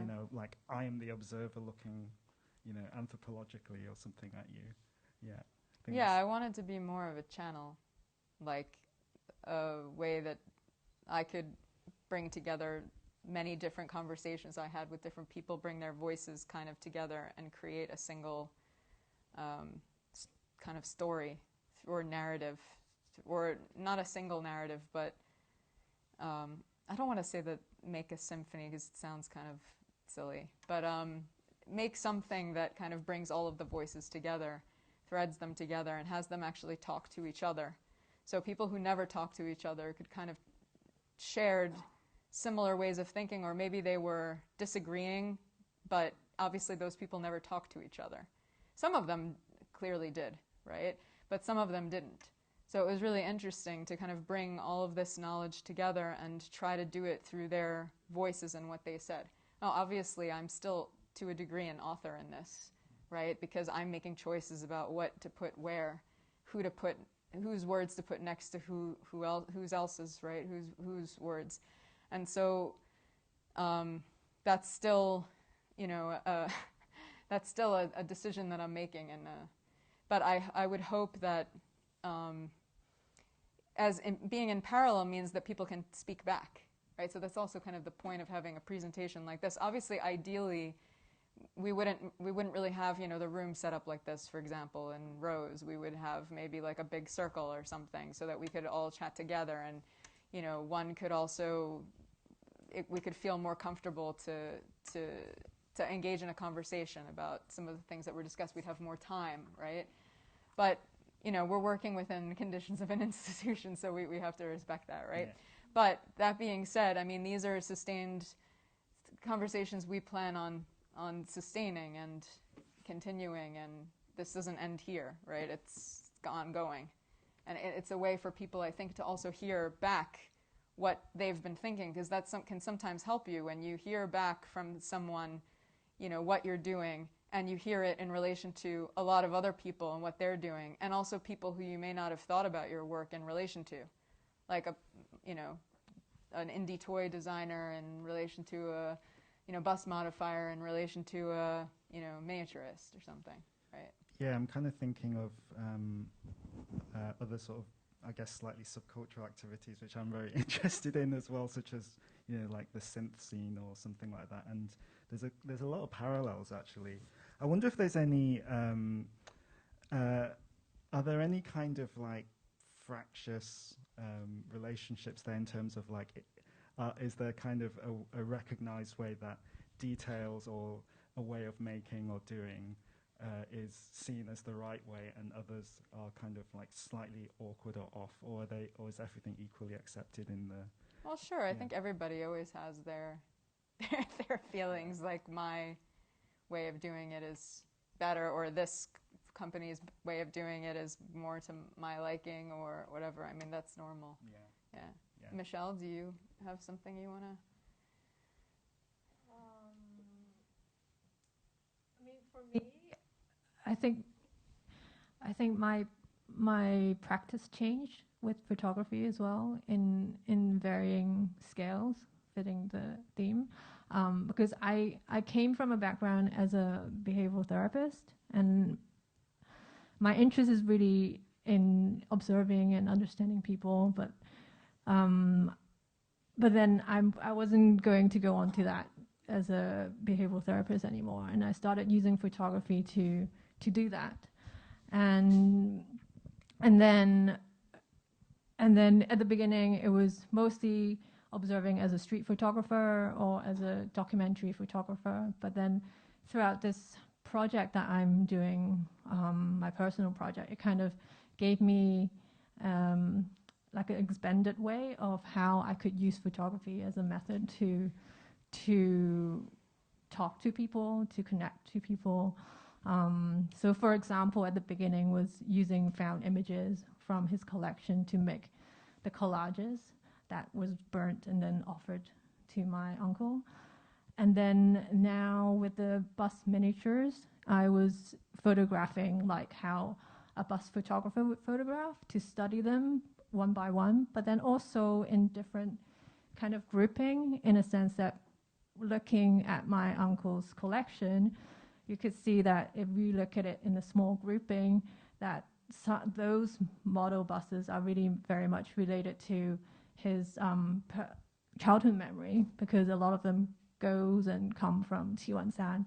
But then if you look at it as a larger scale and as a whole, then actually his collection are very much related to history of Hong Kong before 1997.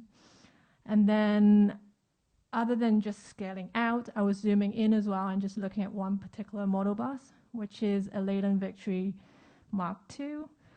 It's on a retired route, Route 41 by China Motor Bus back then.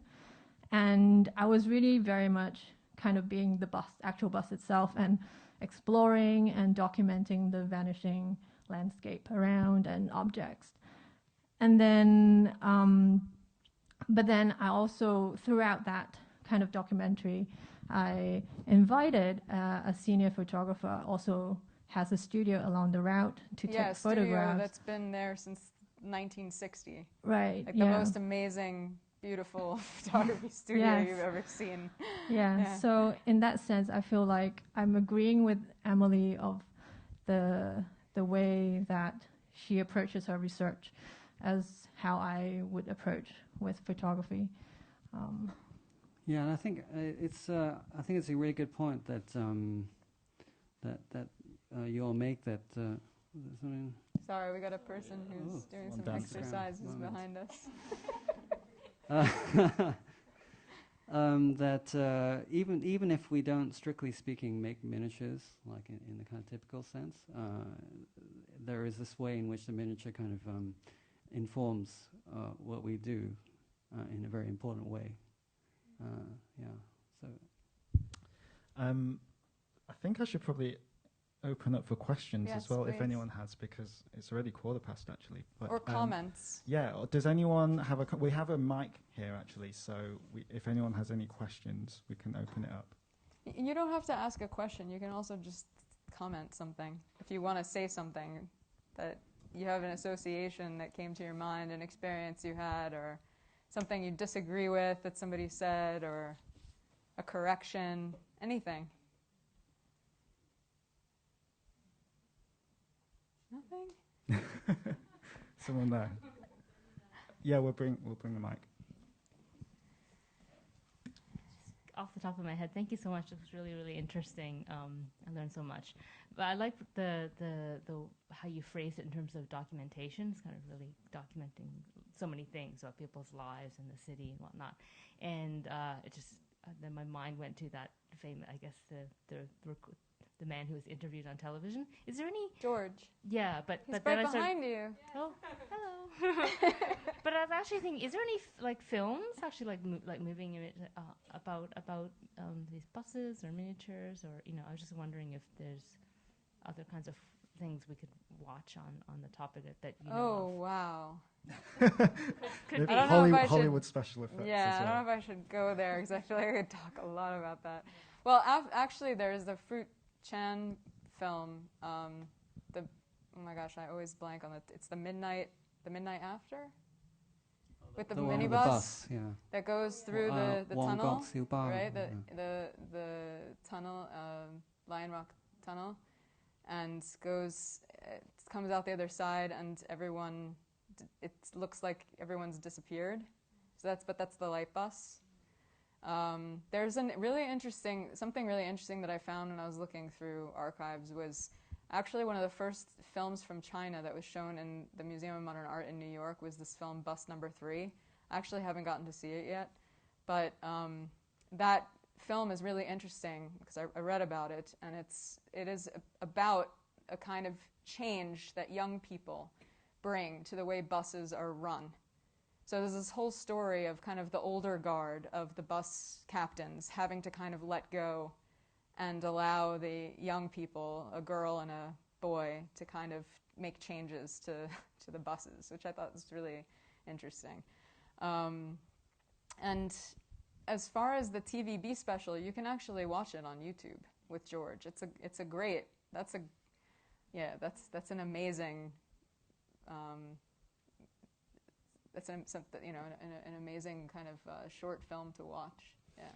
And I can't remember it in it, but I remember reading on your document there's something, maybe one of Stephen Chow's. Oh yeah, well that films? doesn't have buses so much, but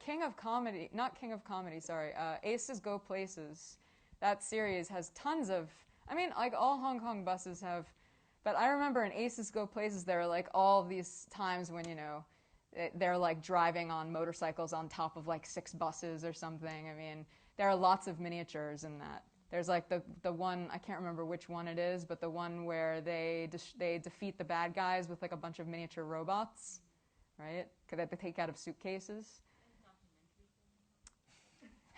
She's like, I don't want to know this stuff. Documentary films, I don't know, anybody who's a document, other than the TVB special, I don't think there are, I mean, there's lots of documentaries made by bus fans those are amazing. Like the films that you can get from 80M that have, I bought a bunch of them because I love seeing the city from the 1980s, because that was when I was a child, and so I like watching, but they're not, you know, yes, they have information, but they don't have like the kind of classic documentary narrative. It's basically people who are talking about the different buses that appear, right, in the film. And they're great because you see the landscape, you get all the kind of information about buses. Yeah. I see that you're clutching very tightly this model, and maybe you want to say a few things Nadim about should it. speak a little bit about. Well, yeah. I was sort of taking care of it for the past few months. I'm kind of terrified that I would break it. Yeah. So it's a collectible that Emily found. I think someone helped. Quentin Chang. He helped me find it. Yeah. And there was a kind of seminar that I was planning at Dagon. I think it was last year. And I became interested in this mini golf course in Chiaco. I was doing some kind of field work on that. And then I found out that there was this bus station at Chiaco, which is the Chiaco bus terminus. And Emily had written, so it's another kind of coincidence. She'd written like an article about the bus terminus and Chiaco, and related it to the kind of her research on model buses. So we put together a little kind of seminar about Chiaco as a miniature that contains miniatures, you know. So I sort of brought some people over, and we looked at the mini golf course, and we looked at bus terminus, and we talked about miniatures. Yeah. Okay. Yeah. I just want to check if there's any like last questions, even online. Comment? Oh, actually, we've got 2 people here. Yay. I think he raised his hand first, so yeah, maybe him. Yeah, we'll take both questions. Thanks. I lived in Germany for so many years, and I found that actually Germany is also famous for the miniature. They have a museum called the Welt der Miniatur. So I found that the difference between the Hong Kong miniature and also, let's say, the European miniature is more like the European, they would like to put the word into the miniature. But according to my observation, like in Hong Kong, people are willing to put Hong Kong into the miniature. So what is what kind of reason do you think that make this kind of difference? And is it really like Hong Kong people only focus on their homeland and ignore the development of the world, or what kind of reason is that? What do you think? I mean, not to put you on the spot if you don't want to, but I'm curious what you think. I think it's more or less like the Hong Kong people, they really treasure their value here in this land, and also they really they really think that Hong Kong is vanishing. And also they really think that they have to keep this kind of historical scene or a historical object as a miniature. But for the European people, I think the things are old enough over there. So they don't really have that much new things. So get rid of them. Yeah. Too many old things. Yeah, they have enough old things, so maybe they want to discover much more things, or for example, like somewhere else in the world, or somewhere else in this earth. On this earth. Well, actually, I'm not sure either, because I mean, you have other miniaturists who specialize like in World War II, like models and stuff. I mean, that's quite a big thing here in Hong Kong as well. You know, I mean, I've been to these kind of shops. Like there was this bookshop that specialized in like World War II reference manuals. It was the most kind of amazing place I've ever been to, because it was so detailed. He had everything. And I think he was primarily kind of selling to people who were like making models, because they wanted to kind of understand things in a lot more detail. Yeah, they were. That's like the diorama. Yeah. So I had conversations with some people who are also involved in this diorama kind of building, and a lot of them said that actually they're not so interested in World War II. They just like building dioramas, and that maybe they will learn about the different tanks or whatever, but they're not like passionate about tanks. They just like to build those dioramas. They like to make the scenes around them. So it's more of a question, I guess, of the modifying the diorama. There is a real modification culture, in Hong Kong.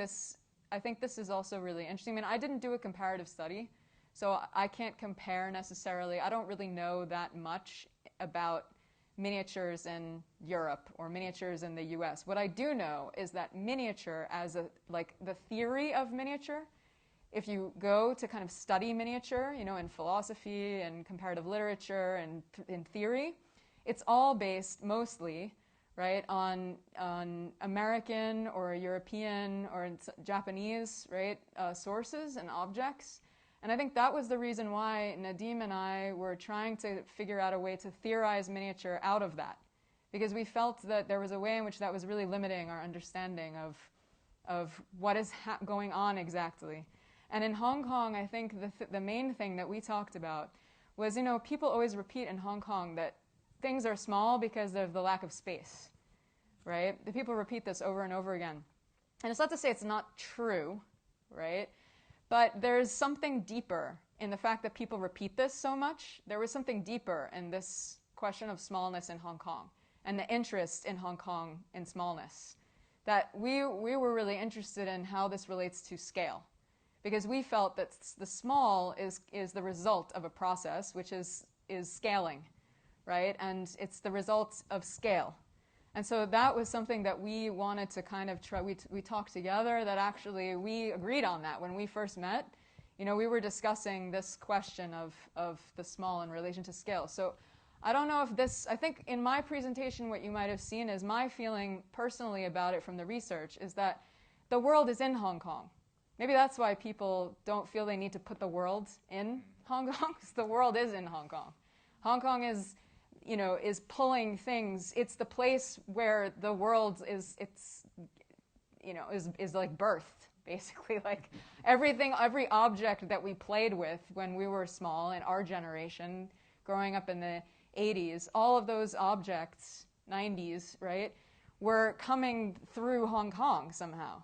Right? Hong Kong started to have access to those objects that it didn't have access to be able to buy because they were just objects being made for export, right?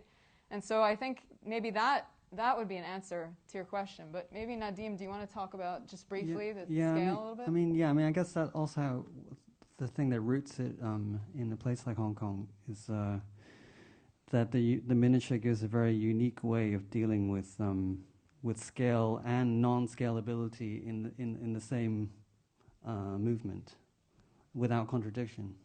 So non-scalability, like not being able to repeat that thing somewhere else that easily, right? And it seems to arise, on the one hand, the commonplace about kind of small and no space, but also out of this sort of this constant movement or constant displacement that happens in a place like Hong Kong, where you have, buildings are kind of like built and torn down, within decades.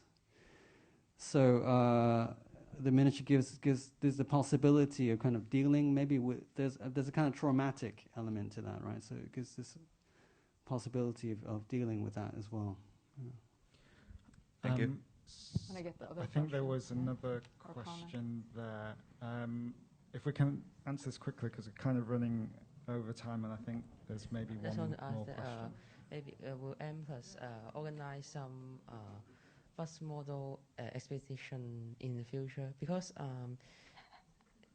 in Hong Kong, many bus model is just for self collect or just for trading, and there is no very little chance.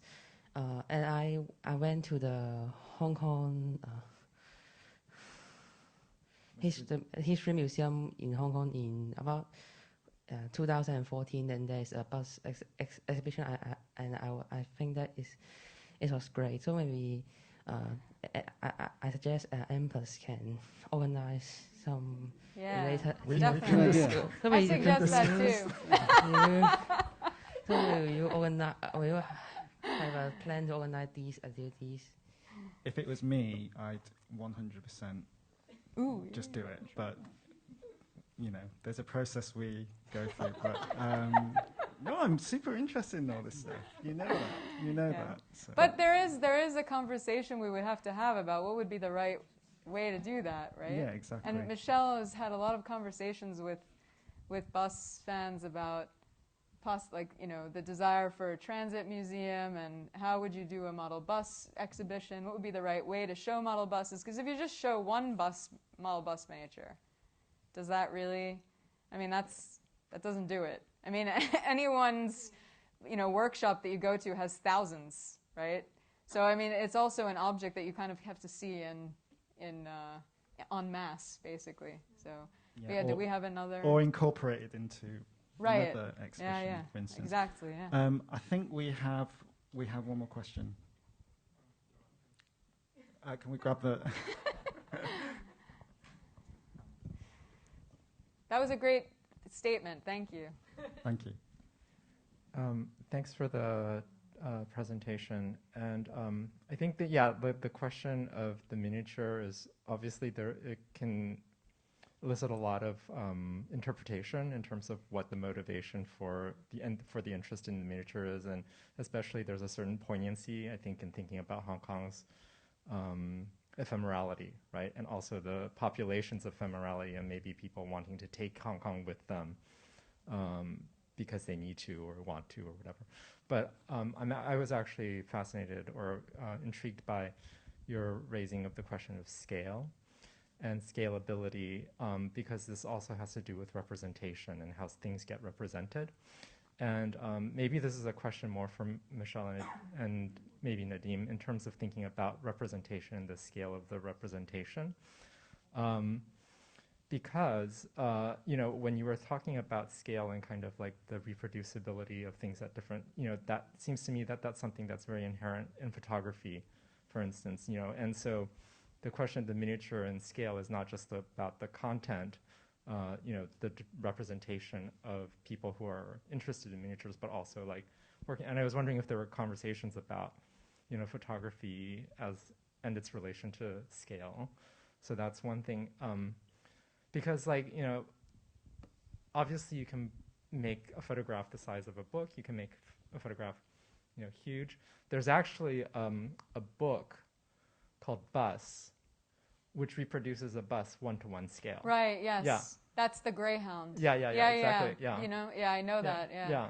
And so, I mean, these questions are kind of like very much part of the process of making a representation. So I was just kind of curious about the conversations from the artists about that. Do you want to answer, Michelle? Photography in varying scales, right? Well, I mean, you were kind of having that issue as you were thinking about the ways that you want to show the, so obviously you haven't just made photographs from the experiments that you've done. You've been collecting a lot of objects, but you have made some photographs. Right. And you have struggled with the question that you've been posing for yourself of what's the way in which you make you have people experience them materially, right? Like, how do you show them? Do you try to show them at a large scale on a bus, for example, right? Do you try to show them, for example, the photographs that you took of the model buses? Those are all 1-to-1 scale with the model buses. Right? Yeah. So that is something that you've been thinking a lot about, and it is something that you've kind of been, It's definitely something yes. I've been struggling with, Right. especially with the topic on buses, because you can, as Emily was saying, the miniature on its own, you can study it, really closely one by one, but then you can also kind of group them in different ways according to different categories. It could be personal childhood memory, for example. It could be something that is just China Motor Bus, or it could be as a whole that it's everything before 97, or there's so many different ways of being able to look at the collection as a whole. So I've been trying and experimenting different ways of doing it with photography. I'm also in the process of understanding myself, actually, because I can't really give you the final answer right now. But we did have that conversation one time after we met with George, and we were looking together everyone was together looking at George's photographs and then at his actual buses that he painted. And I remember, I think Cecile asked, why, if you take the photograph of the bus, because bus photography has very specific conventions. You have to take the photo of the bus in a very particular way, which Michelle can speak to better than I can. But, the question was kind of, once you already have the photograph of a bus, it's almost kind of a miniature in and of itself because of the way that it's photographed. Why do you then also need to have the model bus painted? And it was really interesting to have the experience of touching, those older photographs, the printed photographs, and then having the bus right there, because it really literally felt like the bus just came out, the model bus miniature came out of the photograph, right? It kind of felt like it had just made that photograph three-dimensional, tangible, right, at the scale of the photograph. So it did feel a little bit like the model bus had this kind of relationship to the photograph. It's the next level.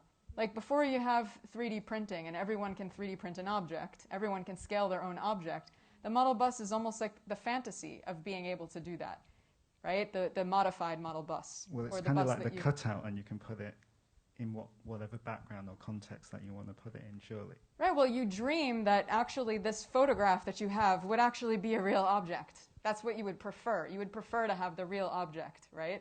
And then you can have the real object when you make the modified bus or when you buy a model bus miniature. Then suddenly the photograph has become real, but it still has this kind of relationship to the photograph because of the size of it. So there's something very interesting that is in that, I think. Maybe very, very, very quickly, because we're running out of time now, but do you have any final thoughts on that? Yeah, very quickly. Well, I mean, there's a way I've been trying to tackle kind of this question in a similar way, and it's actually, it kind of draws on photography as a kind of vehicle of a linear perspective. And I was very interested in a different kind of way of seeing, which is parallel projection. It's like architectural, like oblique drawing and things like that. And it came from an interest in Persian miniature painting and also architectural drawing in Chinese traditions. And in oblique projection, it's very difficult to depict space with depth, because everything's parallel, because it's not a vanishing point. And so it has a very different way of dealing with the question of scale. It's less a kind of sensible thing than an intelligible thing. So I think that for me was something that I've been trying to look at in relationship to scale and the miniature as well. Yeah, the axonometric drawings also. Yeah. Okay, I think we've totally overrun on time, which is always great. I just, want to thank you all for taking part, and you, the audience as well, but Michelle, Nadeem, and Emily, and all of you at home as well. Thank you very much. Thank you, everyone. Thank you.